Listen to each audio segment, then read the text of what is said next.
I've done 3 films for Terry Gilliam, who is an American but lives and makes his living in England. And I did, the first film I did with him was Time Bandits. And he just called me one day and said, I'm doing a film called Time Bandits, and I need a funny person to play a part in it. Would you want to come over and do it?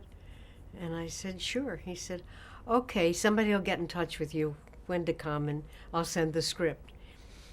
We worked on that, had a wonderful time together, a lot of laughs, and his films are quite difficult to do, very complicated.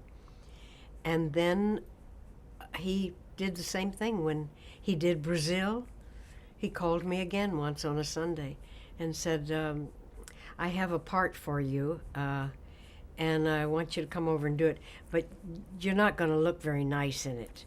Is that okay? Do you care how you look? And I said, no, as long as the part's good, that's all I care about. He said, okay. So over I went and did Brazil. And then I did... What did you think of that? What he did? I had no idea that it was going to be so difficult. I had to be up at 4 in the morning, and at 5 o'clock they started gluing the rubber mask onto me.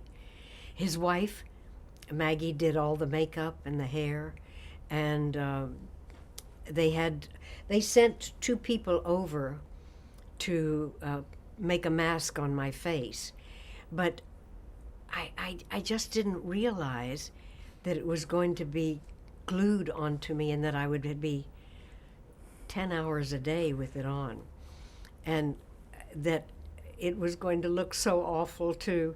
But I think that they did a wonderful job with it.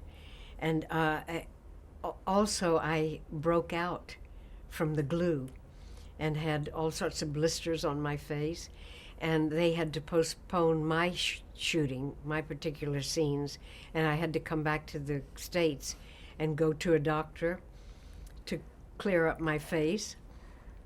And the doctor said, don't ever do this again. But I went back and had one more scene to do, and they glued my face again, and I broke out again and came home. But I think ultimately it was worth it, because the character had such a fabulous look to it. They did a beautiful job with that mask. And then after that, I was in another Gilliam film, Fear and Loathing, in Las Vegas. So I've done 3 for him. And that one was with Johnny Depp. And we just work wonderfully well together. If he has something for me to do, he calls, I say okay, and I go and I do it. And I think he's an incredible director. Very, very imaginative. And he started out by being a cartoonist. So he's able to draw every costume and hairdo, and every scene you're in, you know what you'll look like and what the scene is like. And that's very good for an actor. You feel secure before you go into it, you know.